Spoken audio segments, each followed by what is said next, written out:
Bienvenidos a Una canción a la vez. Una mirada a la industria de la música latina desde la perspectiva de quienes escriben las canciones, de quienes las oyen y de quienes hacen posible que este puente ocurra. Hola, soy Juan Carlos Pérez Soto. Grandes cambios está sufriendo nuestra querida industria, pero estoy convencido de que podemos salvarla una canción a la vez. Decía Borges que si una persona viviera lo suficiente, sería capaz de vivir la vida de todos los hombres. Musicalmente hablando, sin lugar a dudas, nuestro invitado de hoy entra en esta categoría exclusiva, ya que ha sido compositor, intérprete, productor musical, alto ejecutivo y presidente de dos de las más importantes disqueras latinas. También miembro fundador de los Grammy Latinos y actual vicepresidente de la Fundación Cultural Latin Grammy. En una entrevista de hace algunos años le preguntaron que qué le daba más vértigo, mirar hacia el pasado y recordar todos sus logros profesionales o ver hacia el futuro. Él respondió que siempre miraba hacia adelante, concluyendo, siempre digo que tengo memoria de futuro. Bienvenido, Manolo Díaz. Hola, ¿qué tal? ¿Cómo estás, Juan Carlos? Encantado de estar contigo aquí y de compartir contigo, charlar contigo de lo que tú quieras. Manolo, muy pocos tienen el privilegio de haber sido testigos del proceso evolutivo de la industria de la música desde los años 60 hasta ahora. Si tuvieras que estructurar esta historia de la industria basándote en tu experiencia personal, ¿cómo lo harías? ¿Por décadas? ¿Por los roles que tú representaste en cada momento? Quizá por los roles que yo representé en cada momento, porque en el fondo he tenido bastantes vidas como los gatos. En realidad participé un poco en todo el desarrollo del rock en España, cuando empezaba el rock en España en los años 60, y estuve en varios grupos tocando, porque había estudiado, mi madre era profesora de piano, mi padre era un músico frustrado, pero tocaba todos los instrumentos que le ponías en la mano, los tocaba de oído, se hacía un cello con una caja de puros y una caja de cigarros y un palo de escoba, y hacía cosas increíbles, tocaba el piano muy bien. Mi madre, sin embargo, solamente tocaba lo que tenía partitura delante, no podía más que tocar lo que leía, era incapaz de improvisar. Pero había estudiado muchísimos años música en el conservatorio y era profesora de música. Entonces yo viví en esa atmósfera, crecí en esa atmósfera en Asturias, en la capital de Asturias, en Oviedo, y una ciudad muy culta y con mucho amor por la ópera. Había una temporada de ópera enorme. Yo pude trabajar como comparsa en la ópera, trabajé como soldado, como un montón de cosas, junto a Mario del Mónaco, Giuseppe Di Stefano, Renata Tebaldi, La Calas, cosas increíbles y que me marcaron muchísimo en esa época, ¿no? Y luego cuando llega la explosión del rock, pues me engancho mucho con ello. Tenía una amiga que estudiaba en el Liceo Francés de Madrid, que su padre era piloto de Iberia, y conseguí que él me trajese los singles cada vez que iba y que volaba a Nueva York, porque volaba de Madrid a Nueva York, que me trajese los singles del Top Ten. Y pues recibí mucha influencia de todo eso, ¿no? Y estuve con grupos al principio tocando, cargando amplificadores, moviéndome de un lado para otro, sin ganar prácticamente nada de dinero, pero con una afición enorme por aquello que hacíamos.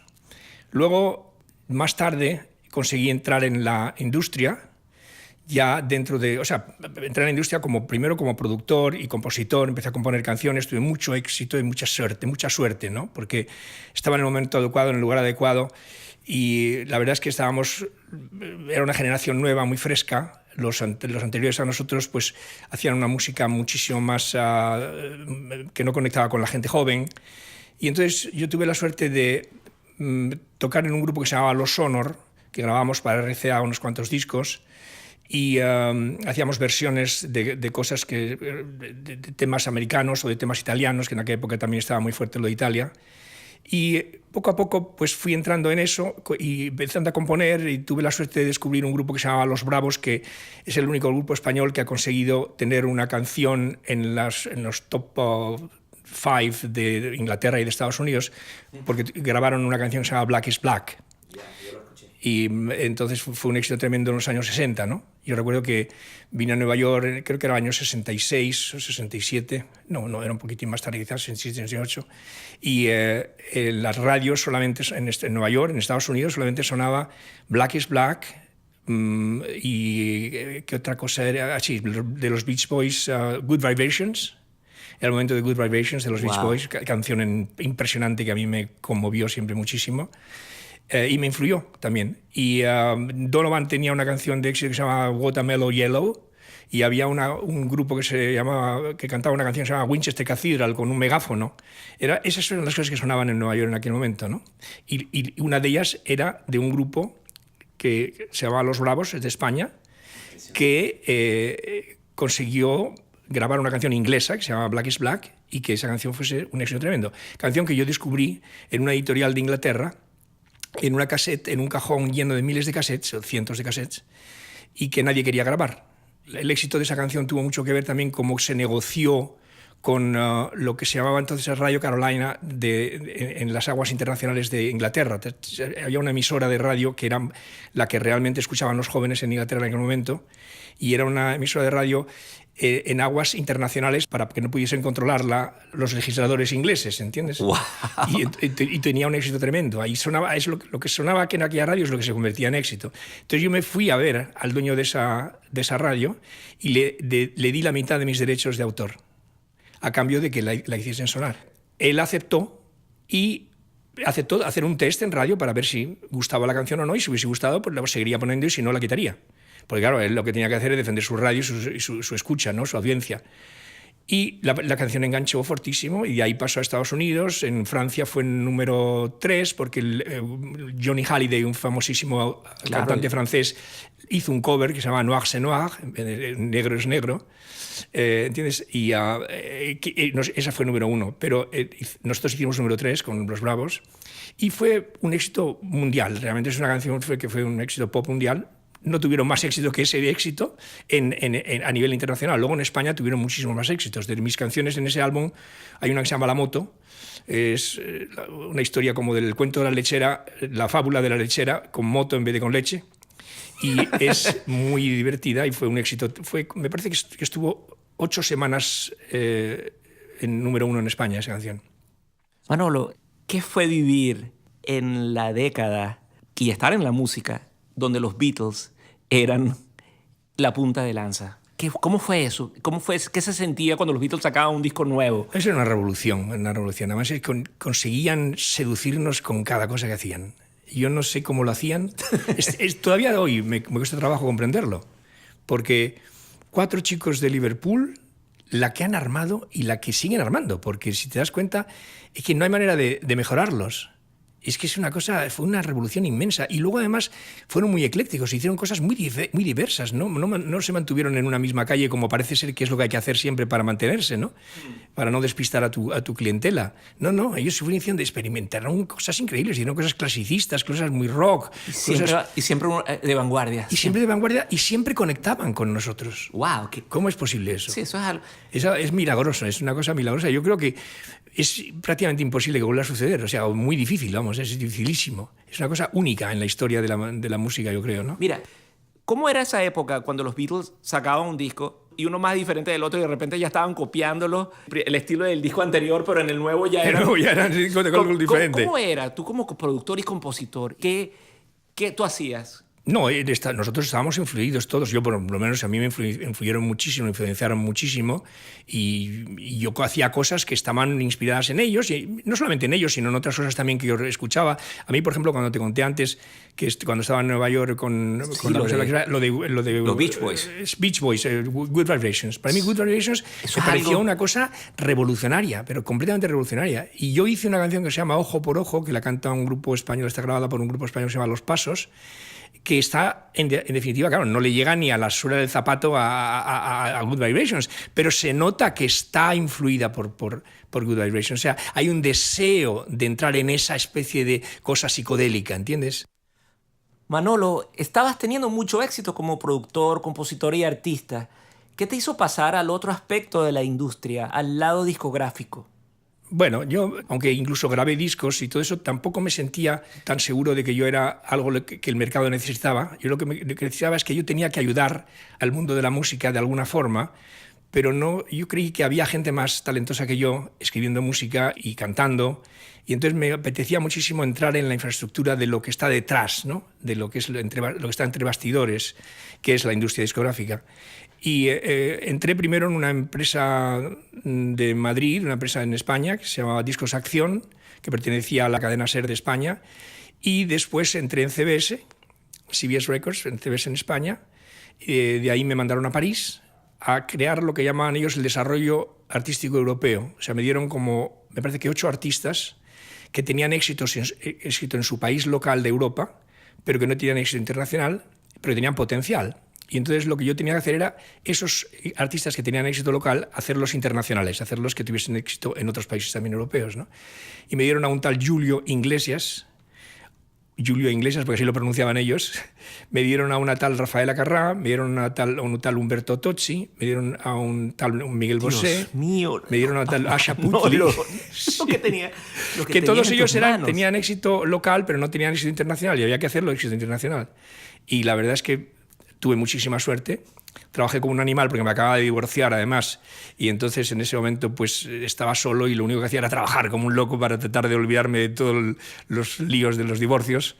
Y entonces trabajé muchísimo y conseguí resultados realmente espectaculares en aquella época. En el caso de Julio Iglesias, su primer disco en francés, pues fue un monstruoso éxito en Francia, o sea, vendió más de 2 millones de discos en Francia, y el único disco que vendía tanto como Julio era Supertramp con Breakfast in America, pero todo el mundo decía que había comprado Supertramp y nadie decía que había comprado Julio Iglesias, porque en el fondo lo compraban porque les gustaba, pero les daba un poco de vergüenza que les gustase.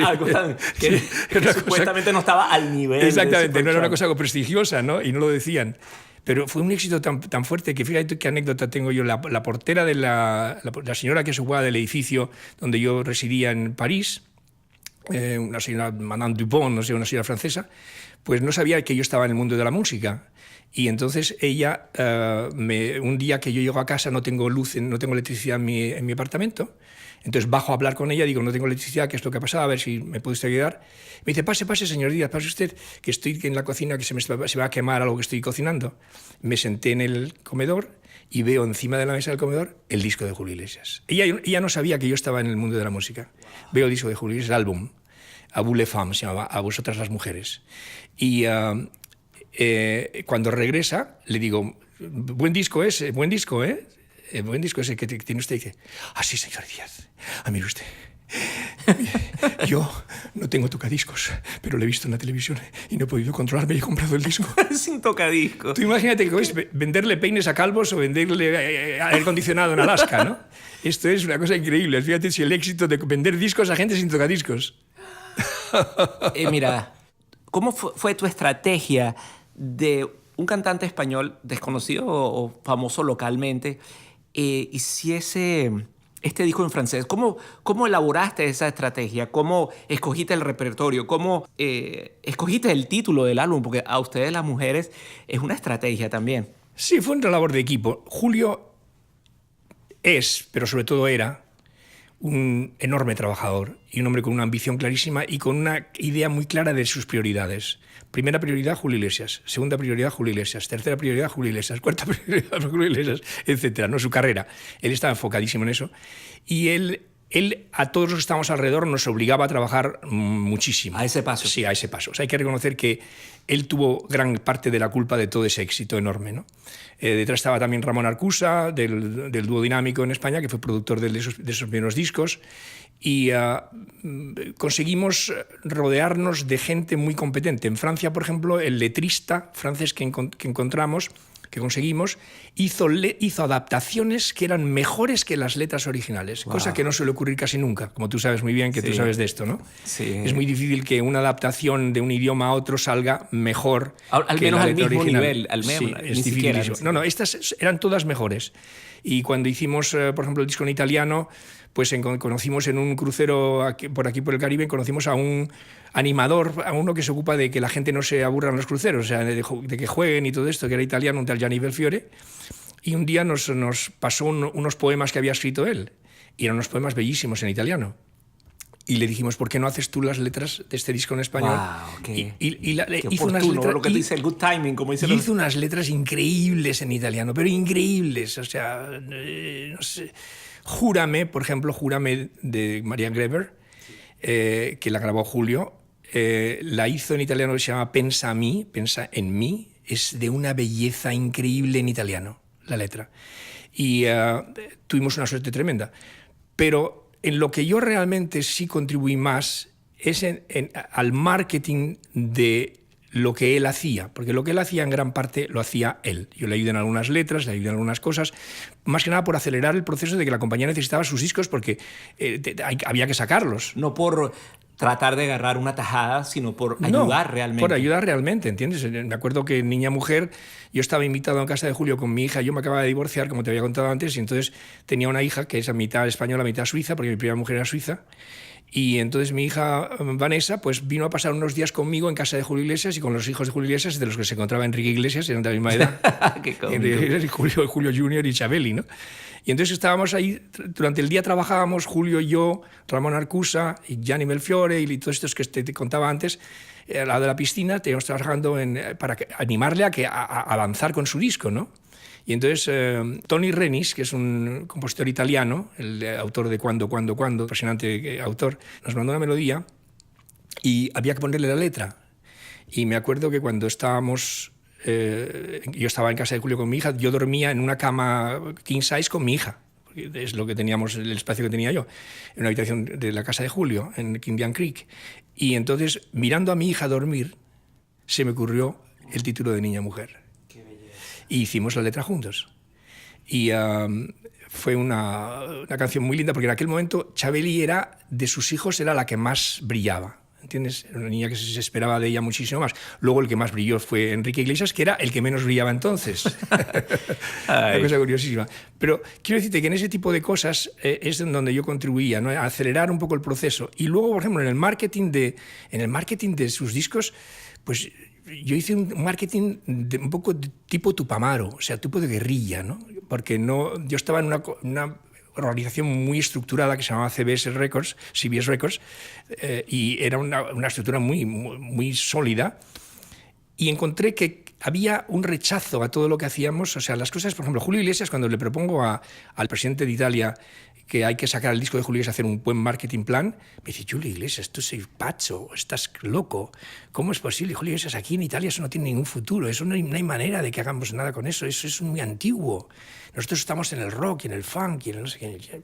Y dije, pues mira, esto es una prioridad de la compañía y tenemos que hacer un marketing plan, prepararlo bien, porque vamos a lanzar, hemos hecho un disco a medida para vosotros que se llama Sono un pirata, sono un signore. Se llama Soy un pirata, soy un señor, que era la traducción de la canción aquella Soy un truano, soy un señor, de Julio Iglesias. Y entonces me dice que no lo pueden, que no tiene sentido para Italia. Entonces Julio me llama, me dice, novedades, porque él siempre que te llama te dice novedades. Y yo digo, pues mira, he hablado con el presidente de Italia, estamos preparando el plan de marketing, porque claro, yo a Julio tenía que defender a CBS delante de Julio, porque yo trabajaba para CBS. Claro, Entonces, no podía decir, oye, que dicen los de CBS que no te quieren sacar. Pero yo tenía que un poco maquillar la cosa, ¿no? Y entonces le digo, mira, estamos preparando el plan de marketing y tal. Y me dice Julio, dile a Piero Lafalce, al presidente de Italia, que yo soy muy amigo de Pippo Baudo, que tiene un programa muy importante de televisión en Italia, porque le hice una actuación para él en Sanremo una vez, hace unos años, y me cayó muy bien, y yo le caí bien a él y tal. Ok, y tal. Bueno, cuando cuelgo, yo llamo a la RAI. Llamo yo a la RAI, Y le pido a mi secretaria, que era argentina, la que tenía en París, le digo, Ana, ponme con la RAI. Me pone con la RAI. ¿Con quién en la RAI? No, ponme con la RAI, yo ya me cargo yo. Me pasa con la RAI, pronto la RAI, dicen cuando contestan, ¿no? Y digo, per cortesía, el señor Pippo Baudo, un momento, y me van pasando una serie de filtros. Finalmente consigo llegar a la secretaria de Pippo Baudo y me dice, ¿quién lo desidera? ¿Quién le llama? ¿No? Y digo, Julio Iglesias. Y entonces me pasan a Pippo Baudo y Pippo Baudo me dice, Julio, y yo digo, Pippo, ¿cómo estás? Bene, ¿tú? No puedo creer. Sí, y yo hago que soy Julio Iglesias. Y entonces el tipo me dice, ¿cuándo vienes a mi programa? Tenía un programa que se llamaba Domenica In, que era como siempre un domingo, toda la tarde del domingo, un programa familiar, ¿sabes? Con muchas actuaciones y tal, un programa muy popular. Y cuando me dice, ¿cuándo vienes a mi programa? Y yo digo, cuando tú me digas, o sea, yo estoy encantado, he hecho un disco dedicado a ti que se llama Soy un pirata, soy un señor. Le dije dedicado a ti. Sí, soy yo. Y el tío le encantó y tal. Total, me dijo, ven el 26 de enero, ¿puedes venir? Digo, sí, el 26 de enero ahí estoy. Vengo, bueno, chao, bambina, chao, un espagueti. Y me cuelgo. Y llamo a Piero La Falcia, el presidente de Italia. Oye, que Julio ha hablado con Pippo Baudo y que le ha invitado para ir al programa Domenica In el 26 de enero. Es imposible, Manolo, es imposible. Está todo lleno. Hemos intentado colocar ahí a Rafaela Carrà, a Umberto Tocci, a Marcela Bella, a Gianni Bella, y no podemos entrar en el programa porque está lleno. No, pues te digo, han hablado y le ha dicho que tiene que venir el 26 de enero. Por favor, poneros en contacto con el equipo de Pippo Baudo a ver qué pasa.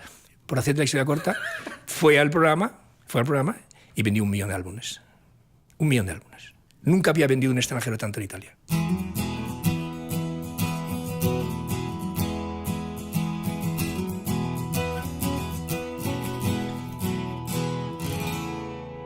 Yo te veo genuinamente de parte del artista, pero a la larga también ayudas a la disquera. Es que en realidad es la única forma de trabajar en este negocio nuestro. Si tú quieres ser un buen ejecutivo discográfico, tienes que amar a los artistas, tienes que respetarlos, tienes que solidarizarte con ellos. La carrera del artista no es un paseo facilísimo, como se ve desde fuera, porque la gente que ve a un artista tener éxito desde fuera, siempre con limusines y rodeado de mujeres bellas y con el éxito y aplausos y luces y tal, dan la sensación de que les ha tocado la lotería, de que en realidad de repente tienen un éxito y son millonarios. Pero el trabajo que hay detrás, el esfuerzo, las inseguridades, el tener que estar siempre guapo, siempre brillante, el tener que hacer una canción cada vez mejor que la anterior, es que es una cosa terrible. Dejas en el camino tirada a tu familia, dejas tirado a tus amigos, dejas tirado muchísimas cosas si quieres realmente mantenerte. No solamente tener éxito, que tener éxito ya es difícil, pero mantenerlo es aún más difícil.